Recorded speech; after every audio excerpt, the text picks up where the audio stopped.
Welcome all. Tensions between Iran and Azerbaijan, Israel's presence, and Indian overtures. Armenia's quagmire has a context which stretches far and wide.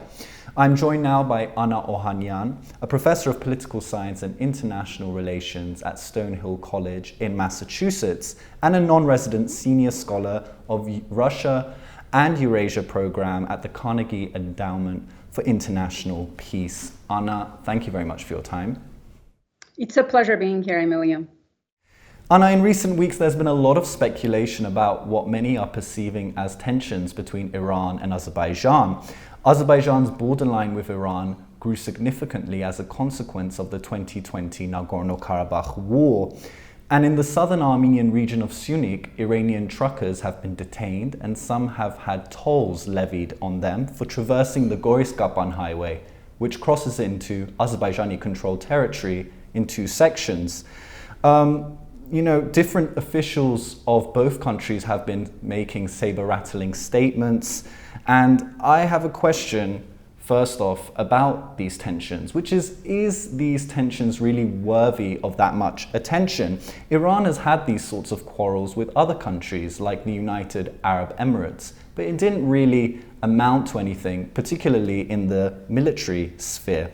So, in your opinion, in all likelihood, will all of this just blow over? Or is this, in your opinion, a new sign of a new trajectory in Iran-Azerbaijan relations? That's a great question, Emilio. I would argue that it is important to keep a close eye on the confrontation for several reasons. On the side of Iran, I would argue that, and this is based on interviews that I carried out with the Iranian embassy in Iran, Iran's position on regional connectivity in the South Caucasus has been quite predictable. The ambassador has communicated type of regional engagement that is inclusive of all actors and parties involved. But at the same time, it also supports, in a way, Iran's position during the war, during the Second Nagorno-Karabakh War, which is to support Azerbaijan's territorial integrity. So Iran, along with many regional players, is a stakeholder for territorial integrity because it does have minorities. But again, Iran's position here has been quite predictable. I would worry simply because as to what's happening inside Azerbaijan. The unblocking does make Azerbaijan a stakeholder, an interest that you would think that Aliyev regime would be interested in unblocking. But the heightened tensions in the border, I would argue, is driven partly because of the looming domestic shifting political economy that will be happening in Azerbaijan. Not only the energy production is declining in Azerbaijan, oil production is declining in Azerbaijan, but the oil prices also might be going down worldwide as the global energy markets are greening, are shifting. So all of this requires for the government, the regime, the Aliyev regime, essentially, not necessarily the state, to maintain militarization in order to maintain centralized power inside, which comes often is expressed with external foreign policy power projection. That is a problem to keep an eye on.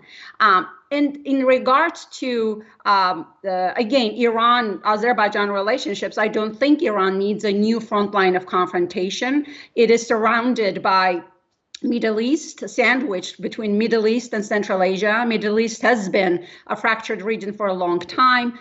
It has been in flames for a long time. It has went through the Arab Spring. It is surrounded by weak states. And with U.S. pullout from Afghanistan, this creates all kinds of security issues in Central Asia. So the South Caucasus link for Iran is the only predictable and stable one that it has. So I'm much more worried as to what's driving this confrontation from the Azerbaijani side than the Iranian side. Any unblocking, and again, Iran has been communicating, has been steady in supporting predictable, inclusive connectivity in a region would benefit all of the regions, while it would be, all the states in the region, while it would be a net gain for Azerbaijani people, particularly considering that the economy will be shifting, that Azerbaijan does need to build productive capacity. Again, the tension is between Aliyev regime and the people in Azerbaijan.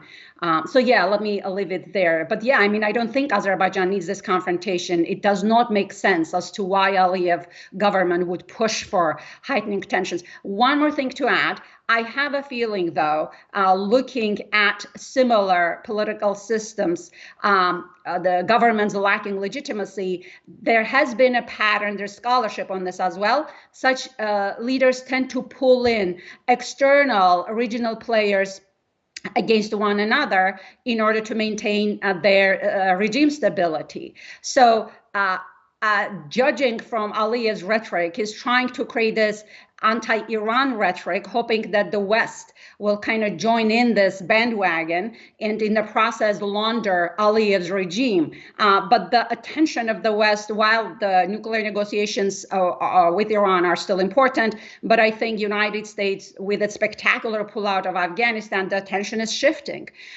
to Asia. So Aliyev, I'll conclude with this. Aliyev is trying to pull in the West now against Iran. He has tried to do that, pulling the West against Russia, and in the process kind of looking as the victim and laundering his political image in the process.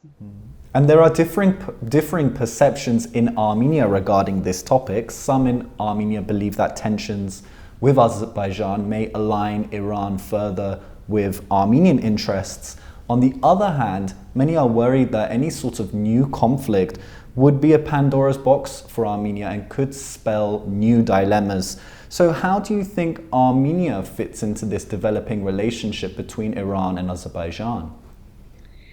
Overall, considering looking at the region from a bird's eye view, I would argue that Armenia does need to be careful in not to be pulled into any regional great power rivalry, whether it's Iran, Azerbaijan, whether it's India, China, and then Pakistan. A great power rivalry in general, often expressed in forms of developing offensive alliances, is a very important factor that drags countries to wars.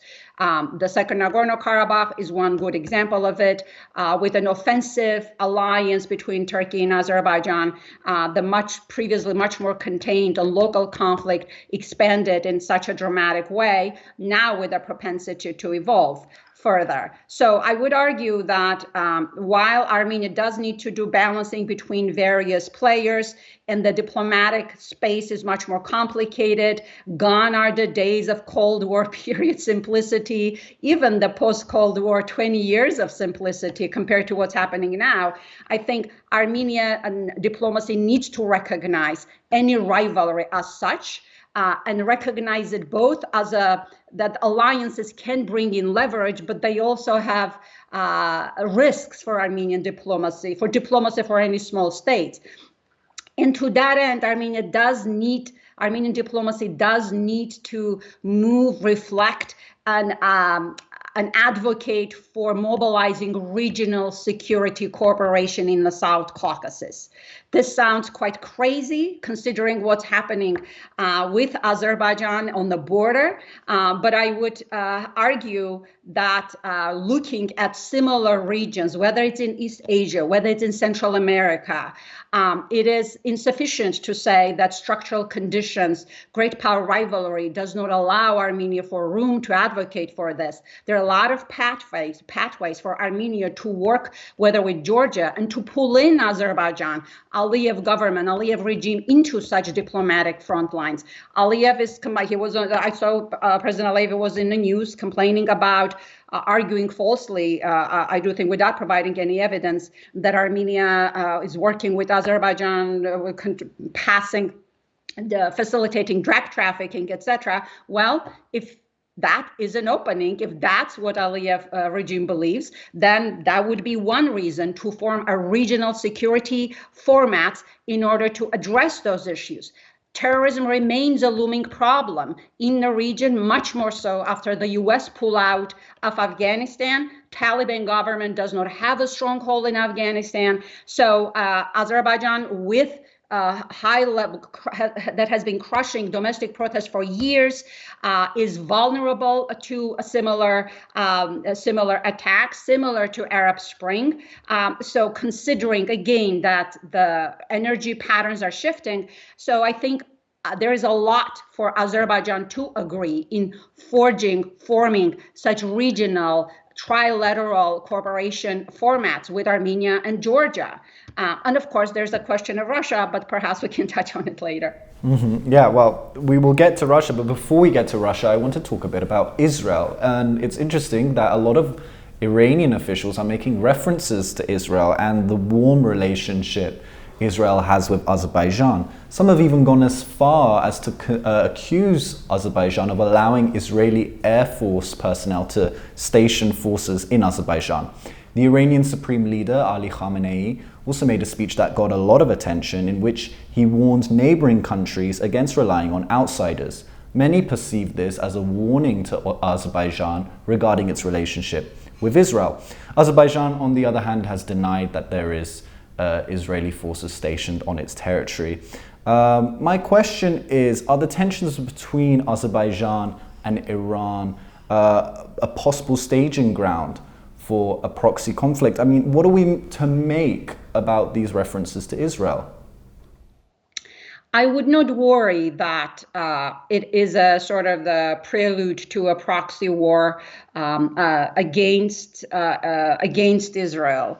I think the position of Iranian diplomacy, again, my interviews, I'm basing some of my analysis on my interview with the ambassador of Iran in Armenia, which actually resonates consistently with the diplomatic rhetoric, diplomatic discourse coming from Tehran, is that Iran supports regional ownership actually in the countries and cautioning the states against external power meddling. So whether that includes Israel or United States or any other country, I agree with that point that all three countries, Armenia in particular, Georgia in particular, need to be a lot more active in taking ownership of the region. And while Nagorno-Karabakh conflict and the process, post-war process, is so important, so critical, the rights of Armenians in Nagorno-Karabakh need to be protected, status issues, etc., that's a very important diplomatic track that needs to be pursued, but that's one of a bigger diplomatic agenda that needs to be developed, which needs to center on strengthening regional diplomatic capacities in order to withstand a looming great power rivalry in some of these regions. Huge regions such as East Asia is now dealing with this issue. There are conversations, the policy debates as to whether ASEAN, Association of Southeast Asian Nations, can withstand heightening great power rivalry between China and the United States. You probably follow the United States started now reactivated one Quad Forum, which is an alliance between US, UK, India, and Australia, and then AUKUS, and United States, UK, and Australia. So these are all signals of heightened great power rivalry in East Asia, and policymakers, analysts are watching as to whether the existing, still very weak regional organizations can push back against these dynamics. And in Armenia, there's been a lot of talk about the North-South Corridor, a major infrastructure project which will connect the north of the country by the Georgian border to the south of the country by the Iranian border. Iran's Prosecutor General Mohammad Jafar Montazeri made references to it. The Armenian Foreign Minister Arad Mirzoyan made references to it. Another Iranian Foreign Ministry official, moreover, made a statement in which he said the North-South Corridor would allow Iran to bypass Azerbaijani territory. Why are high-ranking officials talking so much about Armenia's North-South Corridor? The bigger picture, I would say, is about Eurasian connectivity. Some researchers have argued that the Eurasian continent has an unrealized potential if the connectivity between China and Europe does happen, this would be the continent to watch. So while China is a stakeholder, is an interested party in pushing for connectivity, that route needs to be viewed in that context. All of this greater powers, regional powers, are interested, I would argue, in stable connectivity, while whether by land as well as by sea and air, as the energy markets are shifting, the structure of economies these countries will be facing as well. The structure of their economies will be changing as well. Productive capacities in their economies are set to grow ideally. Greater connectivity is a net gain for all of them. While the COVID pandemic actually offered a big blow was a big blow to economic globalization and free trade, I don't think this process is here to disappear, even if supply chains reduce a little, become a bit more regional. Even that puts the premium on immediate regional connectivity. So the north-south route is a predictable passageway for Asian powers to connect with Europe. It goes through two countries, Armenia and Georgia, which are nascent democracies. Democracies are stakeholders for open economic systems. They are stakeholders for economic growth. They are dependent on productive sectors in their economies. And in this context, again, Aliyev's bellicose, aggressive tactics with Azerbaijan or with Armenia do very little to advance the interests of the Azerbaijani state, making any passage through Azerbaijan quite troublesome. So in that context, it's not surprising that this route has such strategic importance. I actually traveled to Mehri this summer with my children, going through that route, and the construction was booming. It was really exciting to see. So yeah, I think the connection also with Iran is really critical. I'm sorry, India as well as Iran is really critical. But again, I think in a short term, dealing with Azerbaijani factor in the region will remain a problem. And I'm not sure that distant capitals, whether it's Moscow, whether it's Europe or United States, are able to provide that level of security. While I do recognize an enormous role for Europe to play in this region, as well as for United States, I think figuring out a way to communicate with Azerbaijani leadership on the benefits of predictable, secure region for Azerbaijani people is really critical. And I also want to ask about India, Anna, which I feel like is a topic that doesn't get as much attention as it should. The Indian Foreign Minister, Subramanian Jaishankar, visited Armenia and called for deeper relations.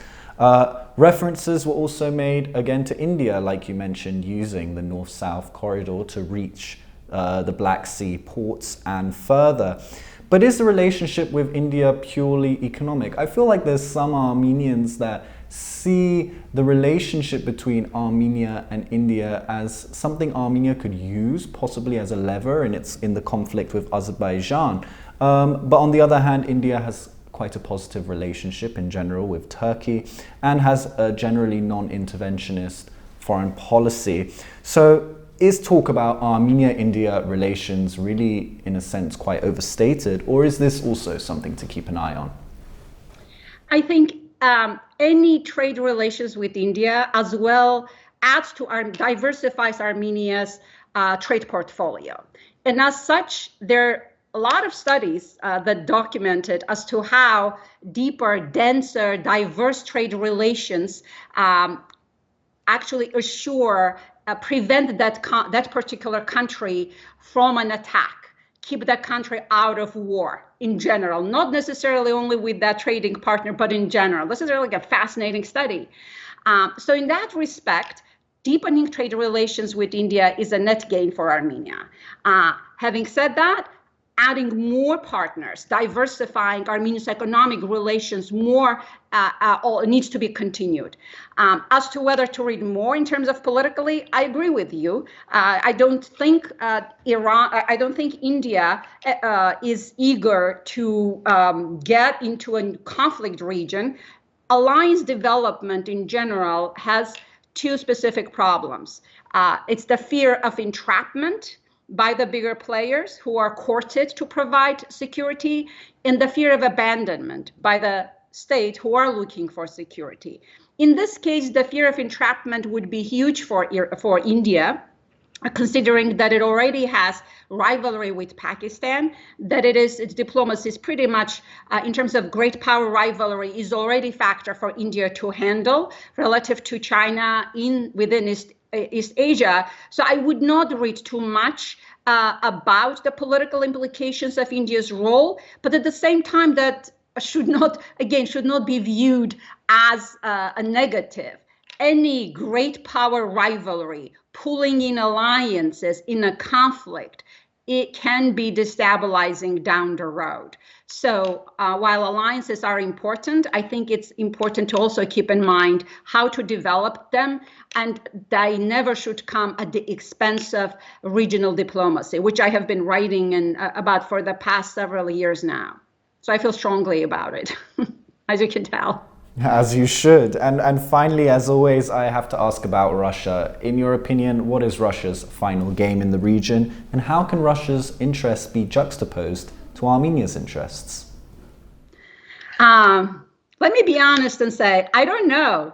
On the one hand, and let me tell you as to why I don't know.